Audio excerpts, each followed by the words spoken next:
Apocalypse Thirst, Wrong Train, Episode 2, Dead Reckoning. The words on the screen refused to fade. Don't use the override. It's a trap. Riley stared at them until the pixels seemed to burn into their retinas, each letter sharp against the grainy security feed. Behind them, the sealed door shuddered under another wave of crackling impacts, surge walkers testing the barrier with relentless electric hunger. Marcus stood rigid at the console, jaw set, eyes moving between the warning and the override interface that promised control but delivered only uncertainty. His fingers hovered inches above the controls, muscle memory urging action, resolution, something that resembled command over their spiraling situation. When he spoke, his voice came stripped of everything but raw calculation. We don't have options. That system might be our only way to slow this train before we hit whatever's at the end of the line. Riley didn't turn from the monitor. The woman on screen held them captive. The deliberate steadiness of her exhausted hands, the urgency carved into her hollow features. Or it's exactly what kills us faster. Marcus exhaled slowly, the sound measured, contained. Years of training had taught him to compartmentalize fear into manageable data points. We sit here. That door eventually fails. We're overrun. We try the override. Maybe we buy distance. Maybe we change the equation. He paused, letting the logic settle between them. Either way, we move forward. Riley's grip tightened on their rifle until tendons stood out beneath grime-caked skin. The memory of those crackling bodies pressing against steel was still fresh, still visceral. She knew we were here. She prepared that message for us specifically. That's not paranoia. That's intelligence. A beat passed, filled only with the train's rumble and the distant, restless agitation beyond the barrier they couldn't trust to hold. Forever. Marcus's gaze shifted back to the screen. The woman hadn't moved. She remained there, watching through the grainy lens, as if waiting for them to decide whether her warning was worth their lives. We get answers first, he said finally, the words settling with the weight of compromise neither of them wanted, but both understood was necessary. Car 4, face to face. Then we decide our next move. Riley nodded once, sharp and immediate. Route? Marcus's attention dropped to the schematics, his mind already mapping internal pathways with the practiced precision of someone who'd spent a career breaching hostile architecture. Main corridor sealed. We go under. Maintenance crawl space runs beneath car 3, comes up inside 4. Riley's expression tightened at the implication. Confined spaces, no room to maneuver, every inch earned on their bellies. But they didn't hesitate. Then we crawl. The floor hatch resisted at first, its seal reluctant to break after what felt like years of disuse.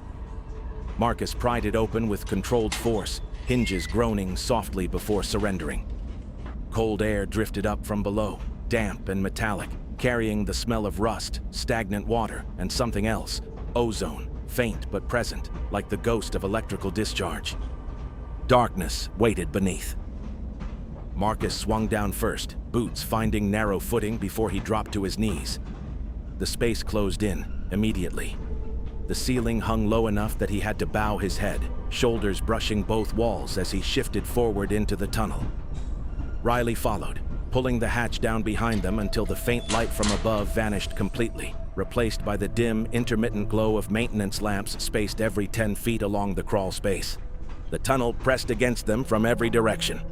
24 inches of vertical clearance forced them onto elbows and knees, movement reduced to a slow, deliberate drag forward. Metal scraped against fabric, against skin. Cold water seeping through the knees of their pants where it pooled in shallow depressions between pipes, sending sharp chills radiating up their legs. Conduits ran along the walls and ceiling, some humming faintly with heat, others slick with condensation that dripped in slow, irregular rhythms onto their backs. Marcus set the pace. Controlled. Efficient. Every motion deliberate to minimize noise, to minimize vibration transmitted through the metal framework. Riley followed close behind, close enough to feel the subtle shifts in Marcus's movement like a language spoken through compression and release. The train's motion amplified here. Every rotation of the wheels, every subtle sway of the cars, translated into constant, low-frequency vibration that traveled through steel and into their bones.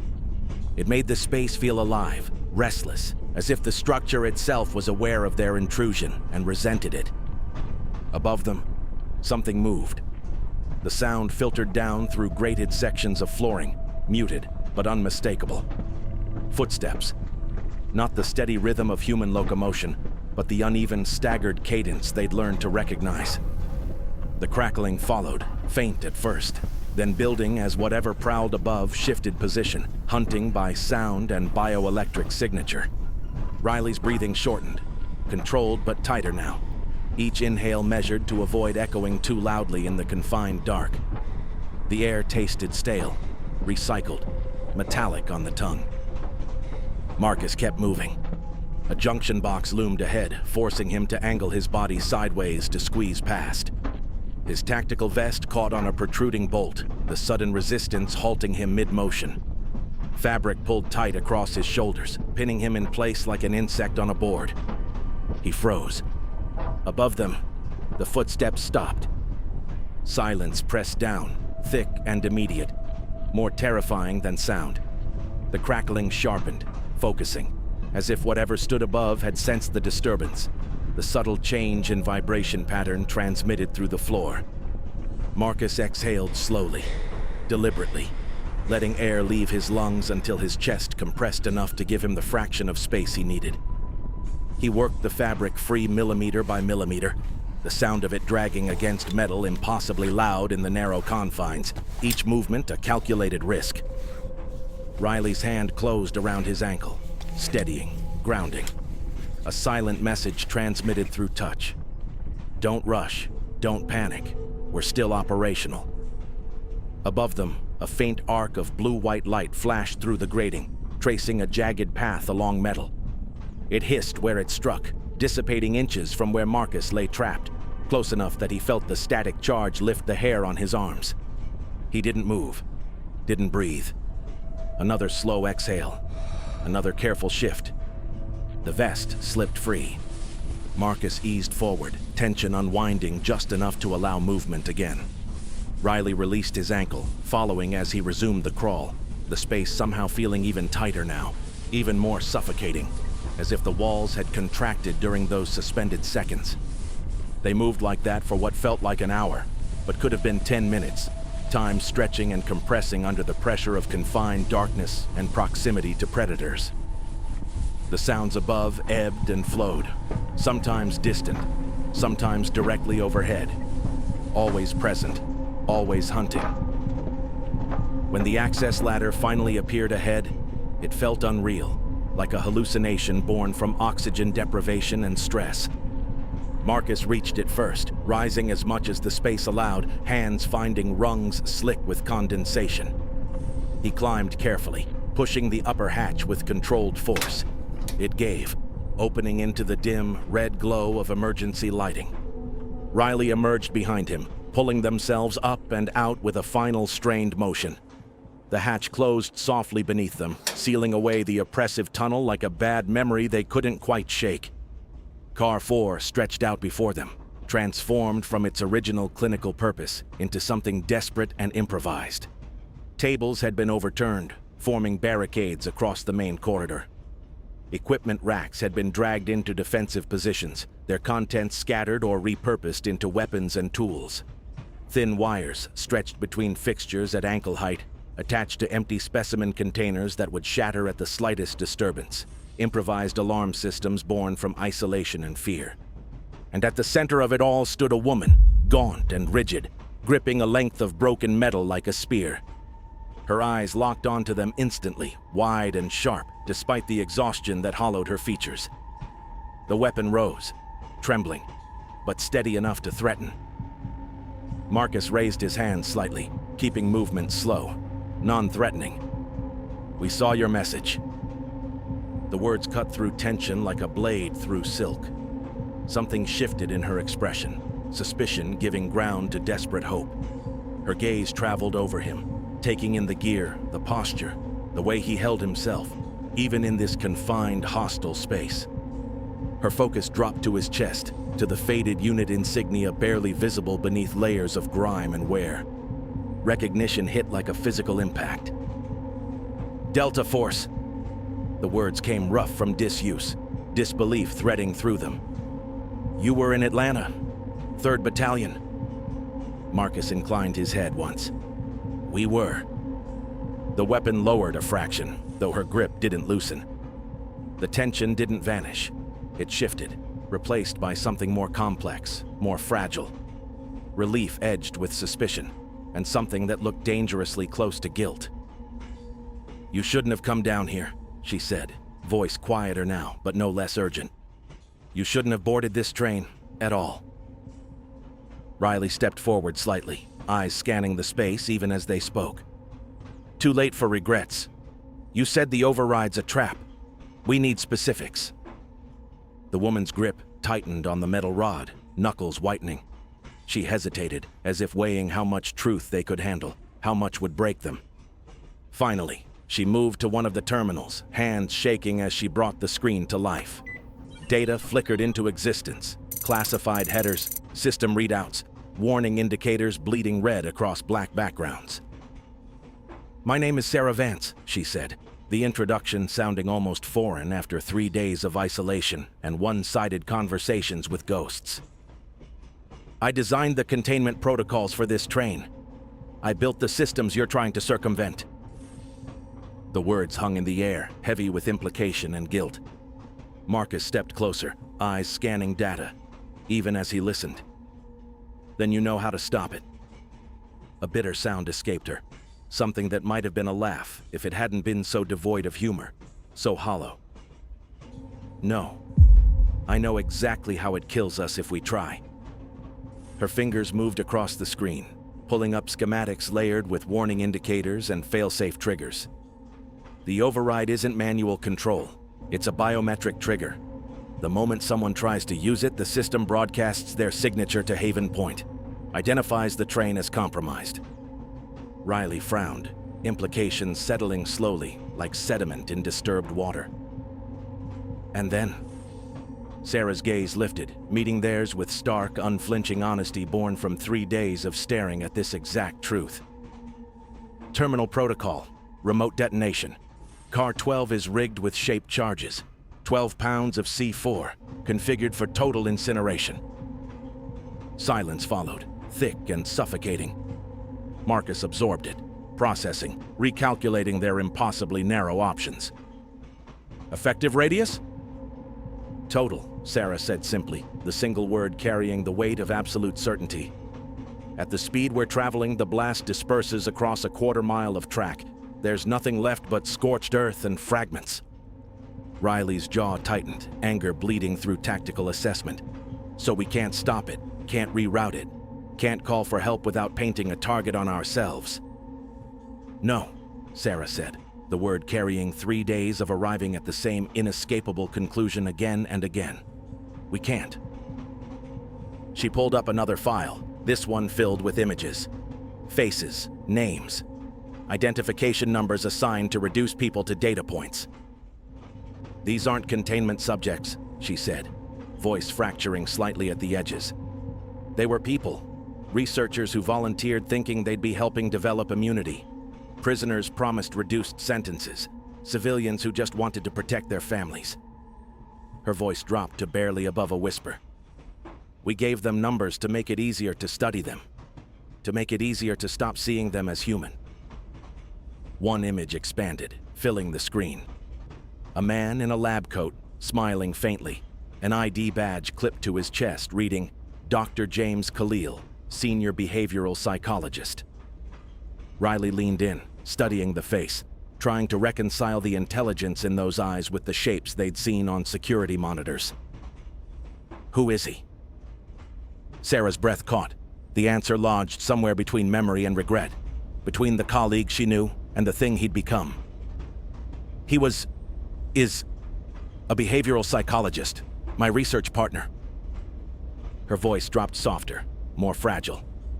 My friend, maybe more than that. Before we let ethics draw lines we were too professional to cross.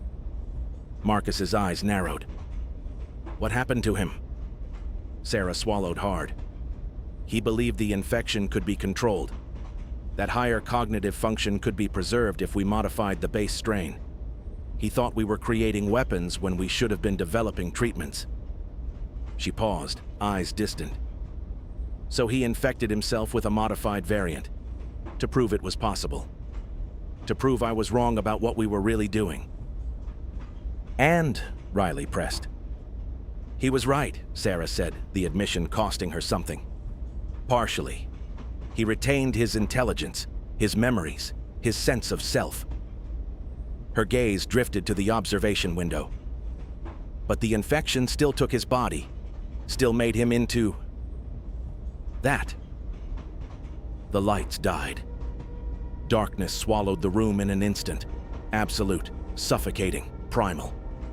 For a heartbeat, there was nothing beyond the distant hum of systems resetting somewhere deep in the train's infrastructure. Then, emergency power engaged.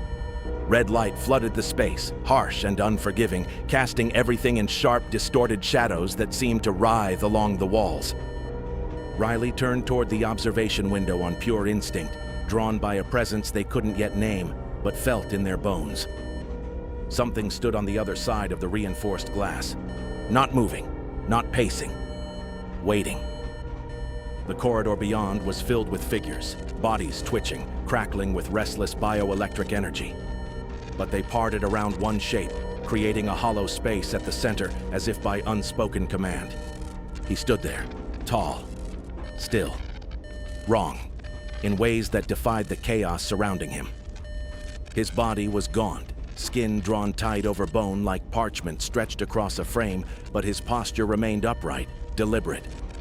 Blue-white arcs of electricity traced controlled patterns across his desiccated form, moving with purpose rather than the erratic bursts that characterized the others. These weren't random discharges. They were directed, conscious. His eyes fixed on the window. On them, recognition lived there. Intelligence, purpose.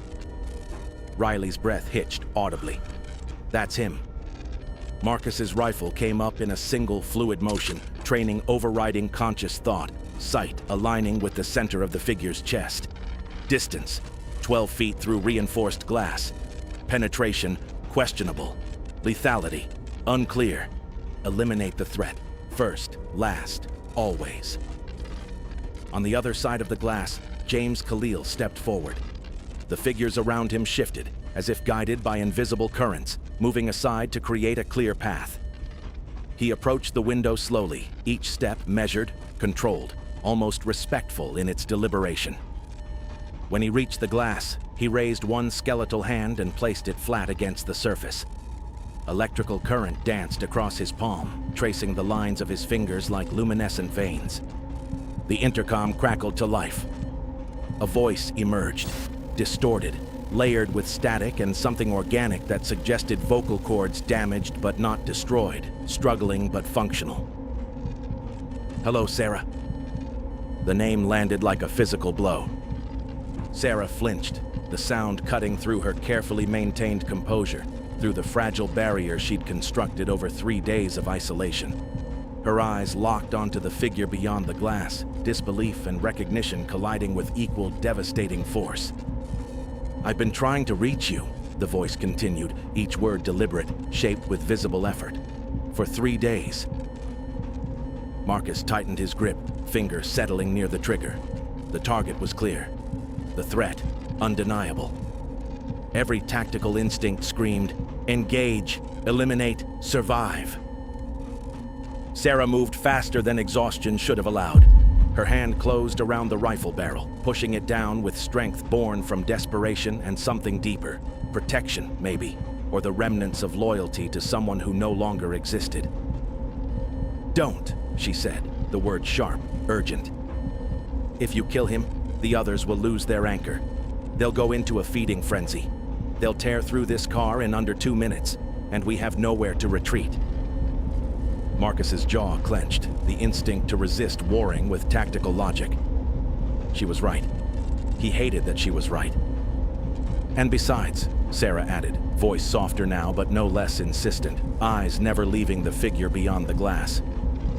He's right. We do need to talk. She stepped toward the intercom panel, each movement measured despite the visible tremor running through her hands.